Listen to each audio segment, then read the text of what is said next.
ईश्वर किसी भी मनुष्य के बीच में कोई भेदभाव नहीं रखते हैं। जब हम प्रभु से प्रार्थना करते हैं कि जीवन में हमारे साथ ऐसा क्यों हुआ, तो हम भूल जाते हैं कि ईश्वर के नज़र में हम सब उनके संतान हैं। वस्तु स्थिति कुछ और होती है। जीवन में जो कुछ भी घटित हो रहा है उसके पीछे केवल हमारा कर्म फल और भाग्य इसी के आधार पे हो रहा है। मनुष्य अगर ये सोचता है कि कोई भेदभाव हो रहा है या उसके साथ अन्याय हो रहा है, केवल उसे ही कष्ट हो रहा है, तो ऐसा बिल्कुल भी नहीं है।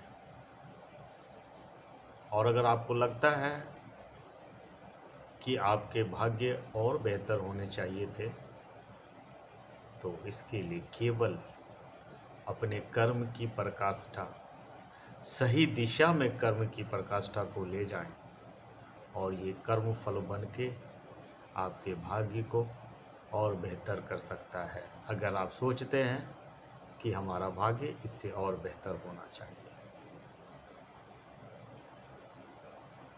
ईश्वर हर मनुष्य को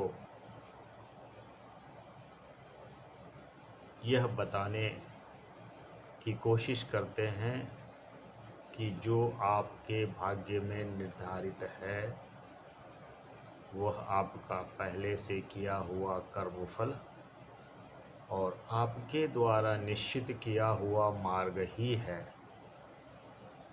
अगर उसे आप बदलना चाहते हैं तो वर्तमान में आपको अपनी कर्म की पराकाष्ठा को बढ़ाना होगा। हर सजीव प्राणी ईश्वर के अस्तित्व को मानता है और हमें यह समझना होगा कि मनुष्य जो है वह बाहरी आकार उसका शरीर है, आंतरिक आकार उसका मस्तिष्क है और जो ईश्वर द्वारा जुड़ा हुआ है वो आपकी अंतर आत्मा है।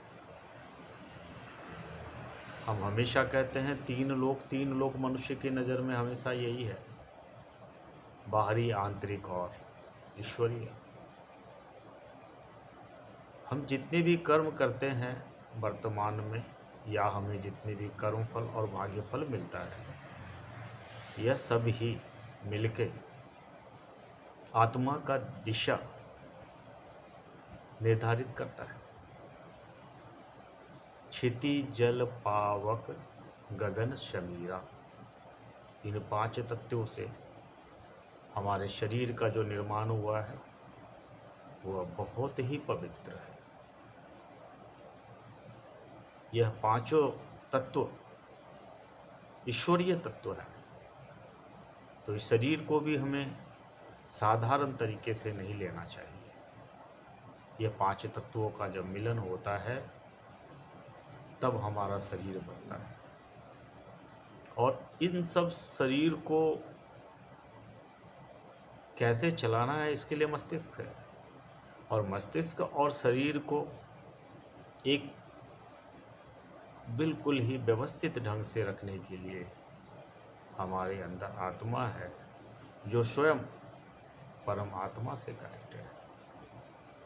तो हमारा शरीर हो, हमारा मस्तिष्क हो या हमारी आत्मा है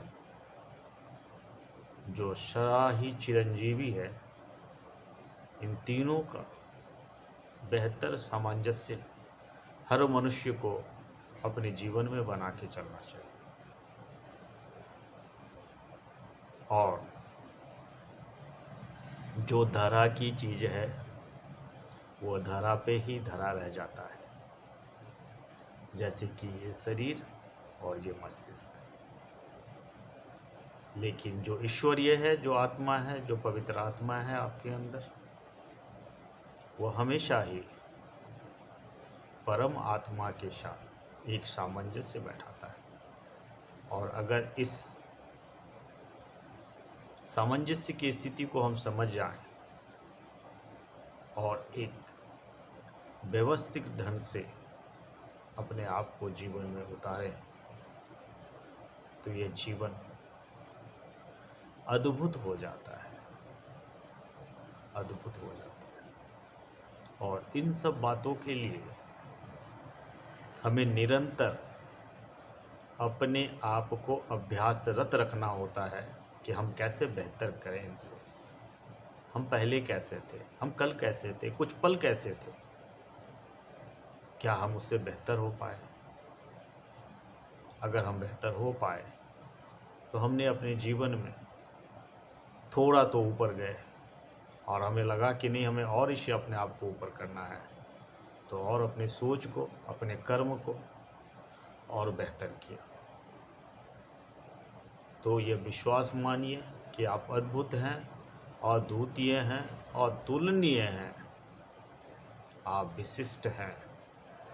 आपका शरीर का, मस्तिष्क का, आत्मा का सामंजस्य बनाना और इस जीवन को समझना, अपने कर्म की प्रकाष्ठा को बढ़ाना और यह मान के चलना कि आप एक अनमोल तत्व हैं संपूर्ण जगत और इस धरती के लिए।